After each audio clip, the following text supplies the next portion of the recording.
राधा राधा राधा राधा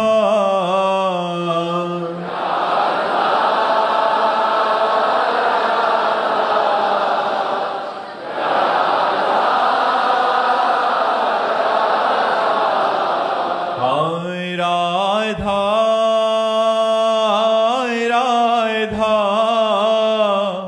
राधा राधा राधा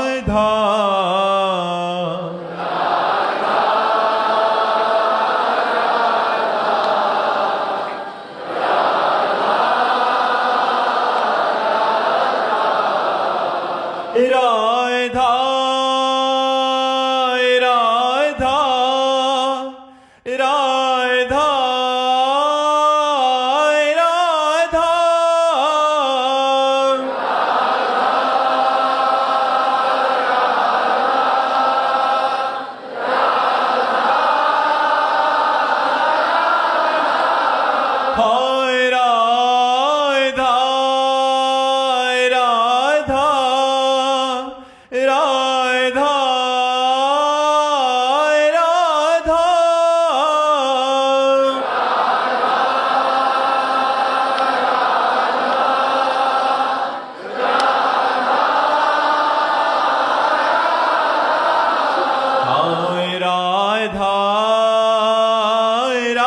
राधा राधा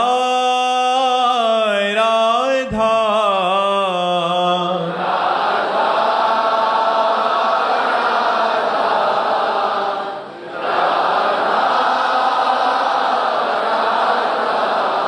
हाय राधा राधा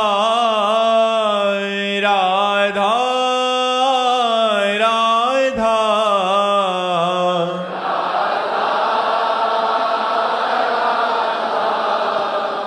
राधा राधा राधा श्री राधा वल्लभ लाल की समस्त संत हरि भक्तन की श्री वृंदावन धाम की सतगुरुदेव भगवान की। मानव जी बटाला से। राधे राधे महाराज जी। महाराज जी, मैं भगवान जी से मिलकर उनसे वार्तालाप करना चाहता हूं। आपने एक बार कहा था कि जब किसी पर महापुरुष की कृपा होती है तभी भगवान उसे स्वीकार करते हैं। महाराज जी, मेरा प्रश्न है कि महापुरुषों का कृपा प्रसाद ग्रहण करने के लिए हमें क्या करना पड़ेगा? भगवान से प्रार्थना, भगवान की कृपा से संत महापुरुषों का मिलन। जब द्रवहि दीन दयालु राघव तो साधु संगति पाइए। जब भगवान द्रवित होते हैं, कृपा करते हैं, तो संतों का संग देते हैं।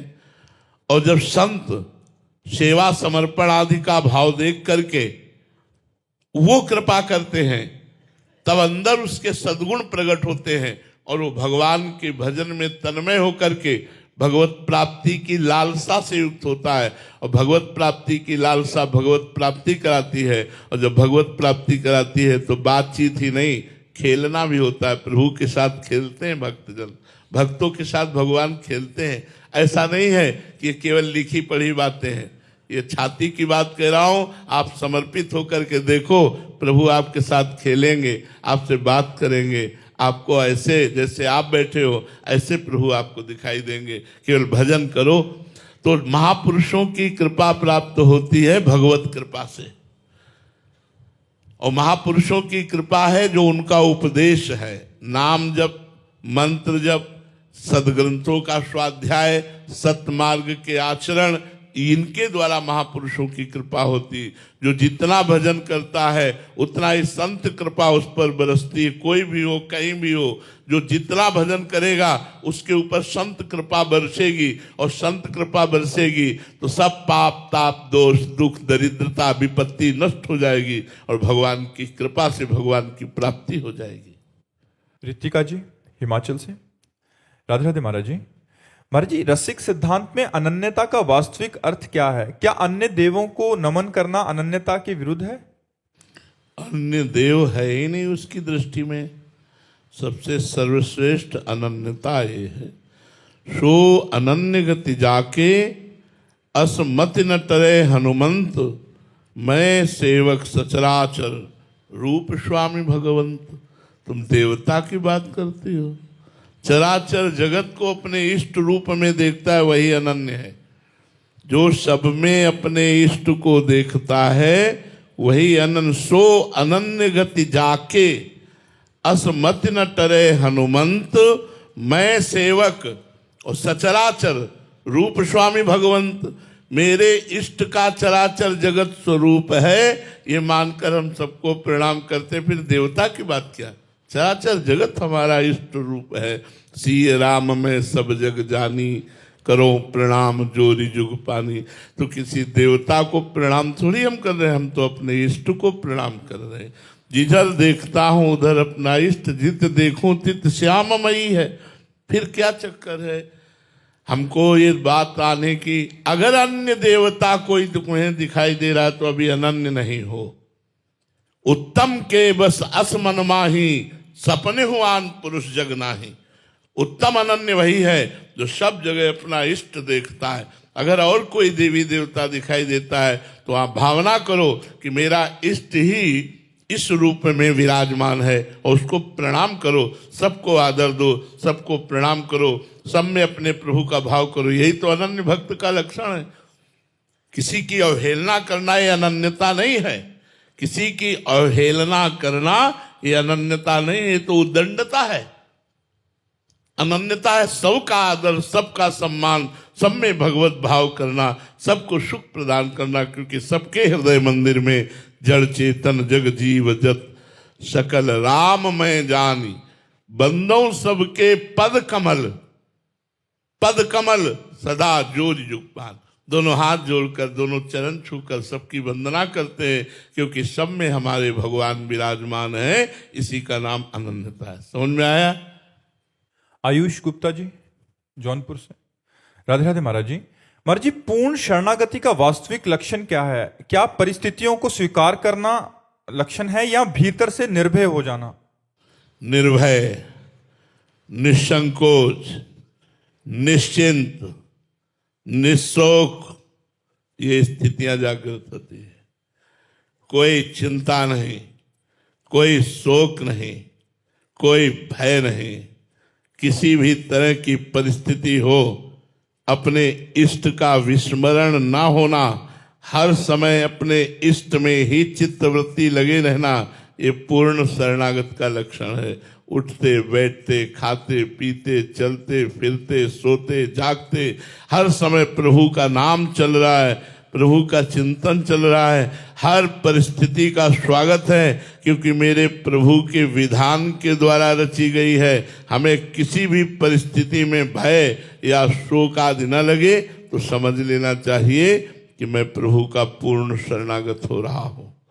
जब एक भरोसो, एक बल, एक आस विश्वास, एक राम घनश्याम हित, चातक तुलसीदास। अपने इष्ट का ही भरोसा, इष्ट की ही आस, इष्ट का ही बल, इष्ट की ही चाह, तब समझ लेना चाहिए हमारी पूर्ण शरणागति हो गई। जब मान अपमान में, सुख दुख में, लाभ हानि में, निंदा स्तुति में समान भाव आने लगे तो समझ लेना चाहिए हमारा शरणागति भाव पुष्ट हो रहा है। जब किसी तरह की शोक चिंता भय आदि हृदय में ना हो, भय चिंता शोक आने पर तत्काल हमारी भगवान में स्थिति हो, तो समझ लेना चाहिए शरणागति हमारी पुष्ट हो रही है। अशोक चतुर्वेदी जी कानपुर से। राधे राधे महाराज जी। महाराज जी, जो भगवत गीता जी में योग क्षेम की बात कही गई है, वो क्या लोक और परलोक दोनों में?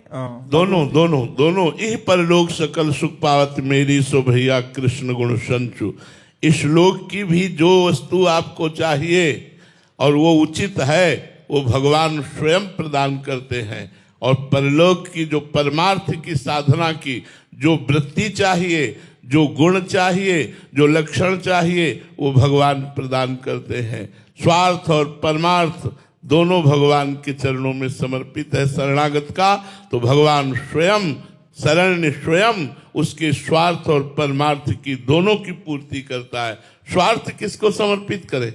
अगर परमार्थ केवल भगवान से, तो स्वार्थ कहाँ लेके जाएं? वो भी तो प्रभु से ही है। शरीर है, परिवार है, व्यवहार है, तो जो कुछ हमें वो आपसे है। योगक्षेमम वहाम्यहम, भगवान दोनों का वहन करते हैं, स्वार्थ और परमार्थ दोनों का। लोक व्यवहार और परलोक दोनों का निर्वाह करते हैं। सरबजीत सिंह जी पंजाब से। राधे राधे महाराज जी। महाराज जी, दुख दारू सुख रोग भया, जा सुख ताम न होई। महाराज जी, गुरुवाणी का फरमान है कि महाराज जी, यदि यही संत महात्मा से भी काफी बार सुना है कि दुख ही औषधि है, सुख को रोग बताया है। तो महाराज जी, मैं गृहस्थी में हूं, जो भी सुख मिले जब से आपकी दया से, नाम जब पहले से बहुत बड़ा है महाराज जी। महाराज जी, ये आपका कहने का भाव है कि ऐसी कौन सी ठोकर होगी जिस पर चोट खाकर सीधा गुरु साहिब के चरणों में गिर जाऊं, क्योंकि सुखों की बारिश सी हो रही है। देखो, एक बात बताएं, अंदर की बात, हम अपने जीवन के अनुभव की बात।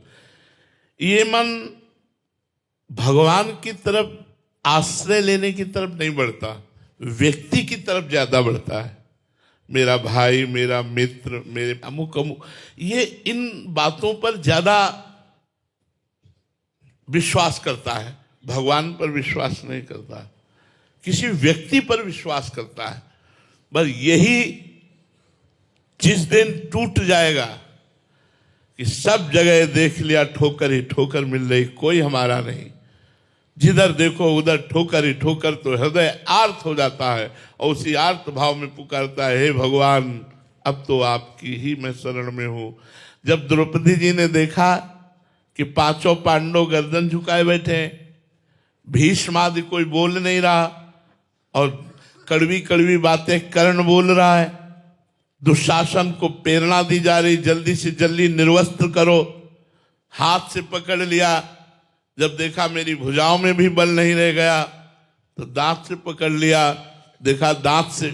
ये हमारी दुर्दशा है, ये हमारी दुर्दशा है कि जब तक हमें और कोई बल मिलता है तब तक हम भगवान का आश्रय नहीं लेते। जब द्रौपदी जी ने देखा कि अब एक ही झटके में दांत से साड़ी छूट जाएगी, तो छोड़ दिया और ऐसे, हे गोविंद, काम बन गया। भगवान वस्त्रावतार धारण करके यही बाजू में विराजमान हो गए, वस्त्रों का ढेर लग गया और द्रौपदी का बाजू से वस्त्र नहीं हटा।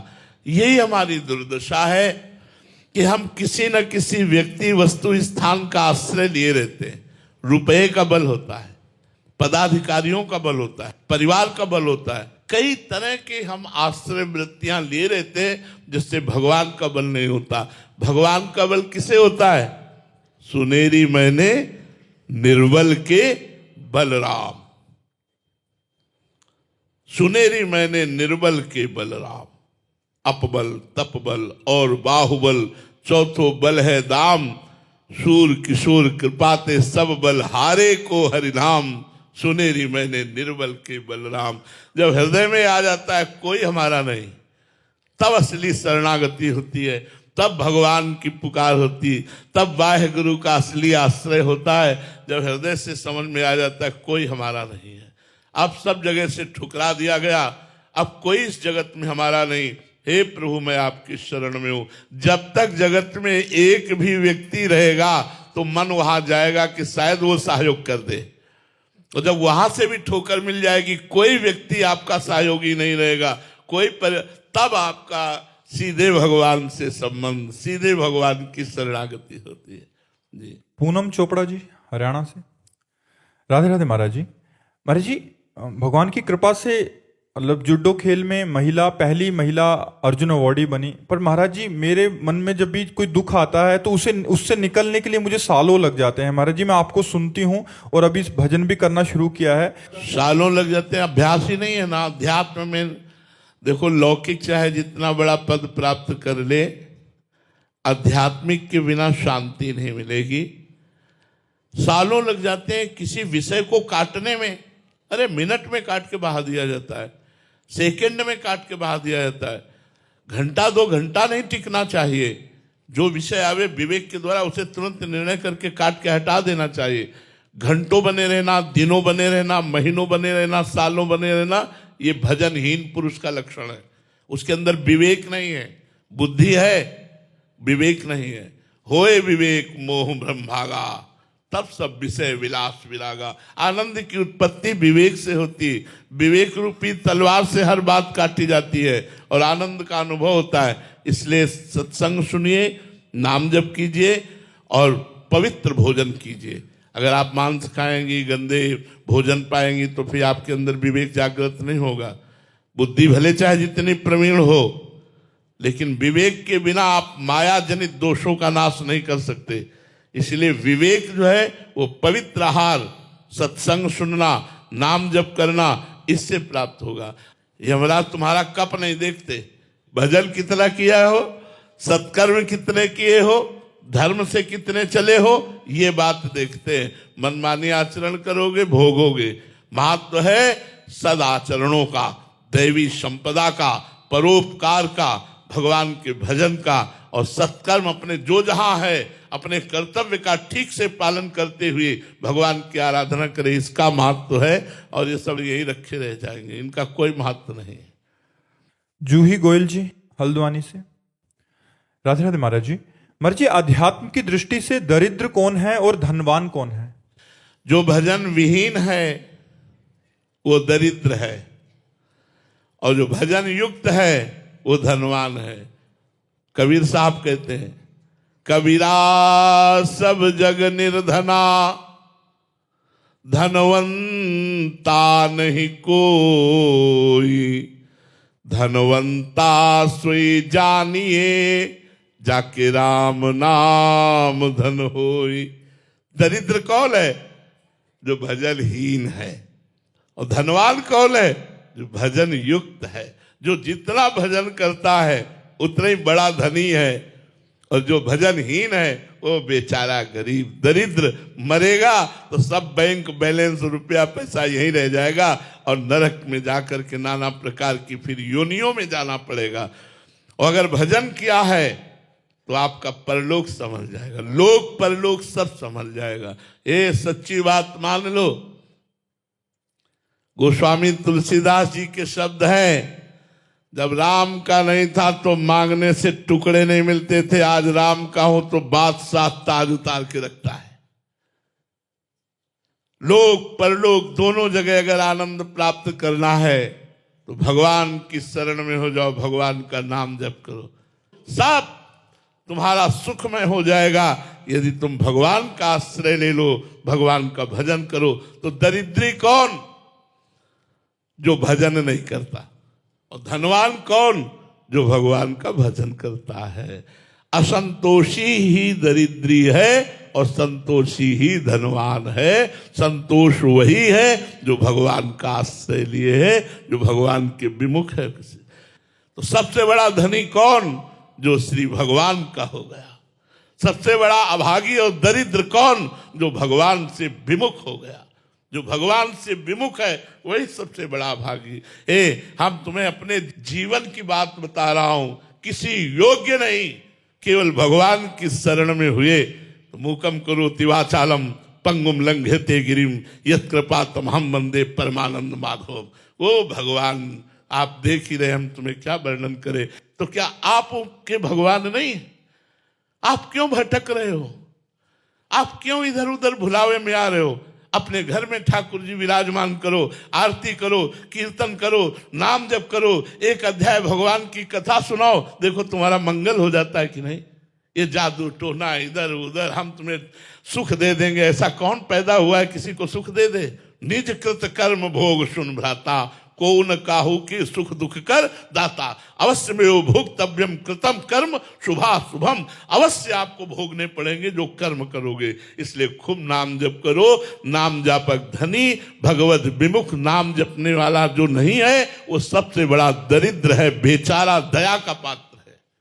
महाराज जी, आपने कहा कि अपने कर्म भोगने पड़ेंगे। हमसे गलतियां हो गई इसी जन्म में, अभी कैसे मतलब भोगने ना पड़े, ऐसा कोई विधान है? हाँ देखो, अगर हमारा सुप्रीम कोर्ट फांसी निश्चित कर दे, एक रास्ता है, राष्ट्रपति क्षमा कर दे। अगर राष्ट्रपति महोदय क्षमा कर दे तो उसकी फांसी टल जाएगी कि नहीं? ऐसे ही अनंत ब्रह्मांडों के राष्ट्रपति हमारे श्री कृष्ण हैं, प्रभु हैं, श्री राम हैं। यदि हमसे घोर अपराध बन गए हैं तो भगवान कहते हैं सर्वधर्मान परित्यज्य मामेकम शरणं ब्रज अहम त्वं सर्व पापेभ्यो मोक्षयिष्यामि मां शुचा, मैं तुम्हें माफ कर दूंगा। जब राष्ट्रपति माफ कर देगा तो सुप्रीम कोर्ट के द्वारा पास हुई फांसी भी टल जाएगी। ऐसे ही हमारे जितने कर्म हमको दंड देने के लिए तैयार हैं, यदि हम भगवान की शरण में हुए और भगवान का नाम जप किए, भगवान की आरती पूजा किए, भगवान के भक्तों का संग किए, तो निश्चित सर्व पाप नष्ट हो जाएंगे, हमारा मंगल हो जाएगा और हमारे दुख नहीं भोगना पड़ेगा, पक्का। नीरज मिश्रा जी, राधे राधे महाराज जी। महाराज जी, जब मैं सोने जाता हूं तो अक्सर ये विचार मन में आता है कि इस जीवन का एक ना एक दिन अंत हो जाएगा, और मन में ये बात भी आती है कि आखिर मैं हूं कौन, मरने के बाद कहाँ जाऊंगा, इस जीवन से पहले मेरा क्या अस्तित्व था, ये ब्रह्मांड धरती, इस जीवन का आखिर ध्येय क्या है, हम यहाँ किस लिए आए हैं। महाराज जी, विचार बार बार मन में आता है। हाँ, बहुत अच्छे विचार हैं, भगवान की बड़ी कृपा है जो ऐसे विचार हैं। ये सब स्वप्न चल रहा है भैया, ये अनंत ब्रह्मांडों का स्वप्न चल रहा है। उमा कहूं मैं अनुभव अपना, सत हरि भजन जगत सब सपना। ये मोह निद्रा में अज्ञान जनित कल्पनात्मक स्वप्न चल रहा है। अगर पूछे कि मैं कौन हूं तो मैं वही हूं जो वो है। तत् त्वम असि, तत् वह, त्वम तुम्ही, असि हो, वह तुम ही हो। अब शरीर को अपना मानकर और स्वाप्निक जगत की कामनाओं में भ्रमण करने के कारण भूल गए हो। तुम्हारा जन्म हुआ है साधन धाम मोक्ष कर द्वारा।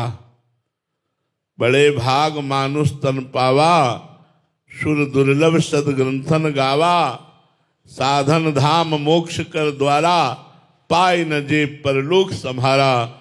सो परत्र दुख पावई, सिर धुनि धुनि पछताए। काल ही कर्म ही ईश्वर ही मिथ्या दोष लगाए। ये मनुष्य जन्म भजन करके अपने स्वरूप की प्राप्ति के लिए हुआ है, भगवान की प्राप्ति के लिए हुआ है।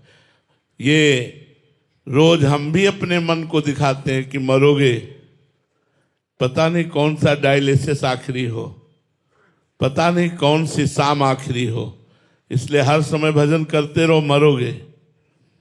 ये बात बहुत बढ़िया है। अगर याद रहे कि मरोगे तो पाप नहीं होंगे, याद रहे कि मरोगे तो भजन बन जाएगा, याद रहे कि मरोगे तो किसी को कष्ट नहीं दोगे। यार स्वयं जाना है, क्या किसी की हिंसा करना, क्या किसी को कटुवचन बोलना। यहाँ तो सबसे राधे राधे कह करके निकल लेना है। कोई पाप न बने, कोई अपराध न बने, कोई अशुभ कर्म न बने और हम भगवान को प्राप्त हो जाएं, बस यही बात। भगवान का स्मरण कराने में मृत्यु बड़ी सहयोगी है।